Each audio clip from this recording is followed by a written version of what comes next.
대출 새로 받지 마시기 바랍니다.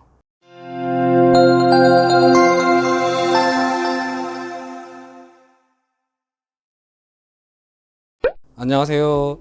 노태부 변호사입니다. 오늘 말씀드릴 내용은 제목 그대로입니다. 변제금 납부 중에 새로 채무가 발생한 분들이 생각보다 많습니다. 개인회생 신청해서 어렵게 인가까지 받고 나면 무언가 마음이 편해진다고 하시더라고요. 채권자들로부터 더 이상 연락도 오지 않고요. 그렇게 몇 개월 생활하시다 보니 마음이 풀어지시는 거죠. 실제 최저생계비로 생활을 유지해야 하다 보니 경제적으로 어렵기도 합니다. 다 이해하는데요. 그런데 추가로 대출을 받으시는 건 정말 하지 않으셔야 합니다. 처음에는 200이었다가 점점 금액이 커집니다. 더구나 개인회생을 하고 계신 분들을 대상으로 대출을 해주는 것이기 때문에 금리도 높습니다. 빚이 순식간에 늘어납니다. 그제서야 후회를 하고 문의를 주시는데요. 오늘은 개인회생 진행 중에 새로운 채무가 발생했을 때 어떤 선택지가 있는지 말씀드리겠습니다.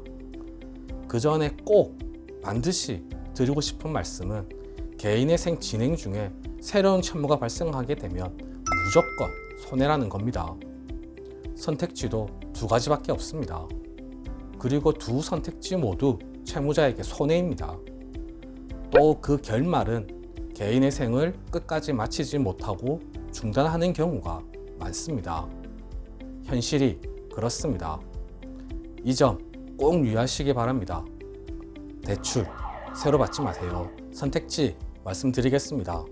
첫 번째 선택지입니다. 그냥 그대로 가는 겁니다. 새로 생긴 채무는 진행하고 있는 개인회생과는 별도로 갚아 나가는 겁니다. 변제금 납부를 이미 많이 하셨고 새 대출 금액이 비교적 소액일 때 가능한 선택지이겠습니다. 다만 여기서 주의하실 점은 채무가 감당하지 못할 정도로 늘어나면 안 된다는 겁니다.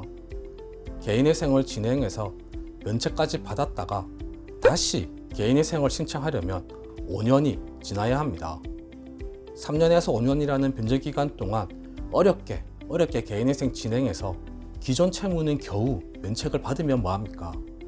다시 또 새로운 채무가 이만큼 있는데요.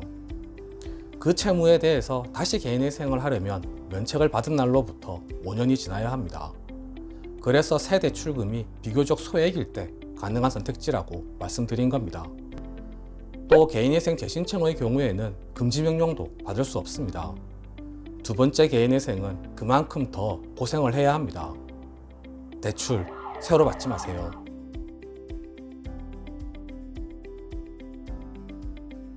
두 번째 선택지입니다.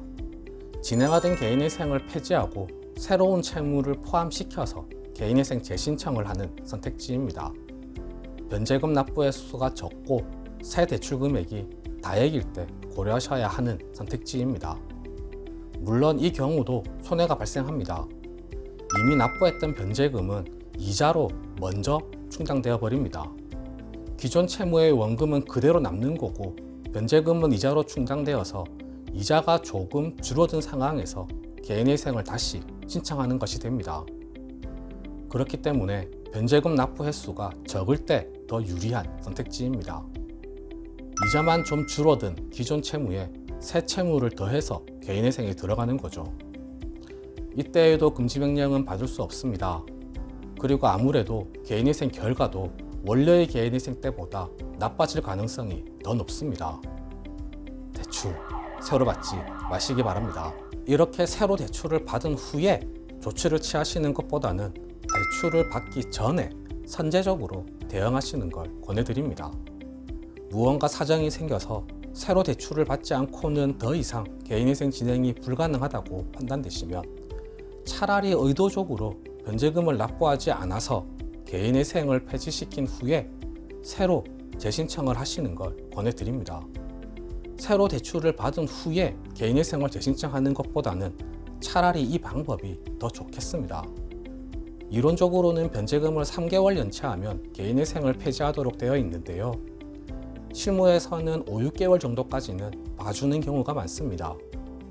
이 기간 동안 변제금으로 납부해야 되는 돈을 차라리 급하게 사용하시고 시간을 버신 다음에 준비를 하셔서 개인의 생활 재신청하시는 것이 채무를 새로 발생시키는 것보다는 분명 더 나은 선택이 되겠습니다. 이 경우에도 당연히 손해는 발생합니다. 이미 납부했던 변제금은 이자에 먼저 충당되고 금지명령도 받으실 수 없습니다.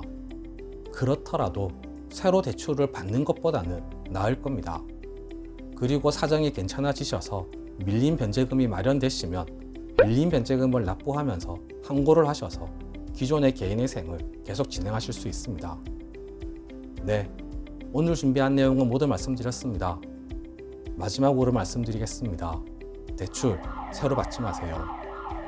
궁금하신 점이 있으시면 댓글에 남겨주시거나 전화주세요. 최대한 친절하게 상담해 드리겠습니다. 이상 노태우 변호사였습니다. 감사합니다.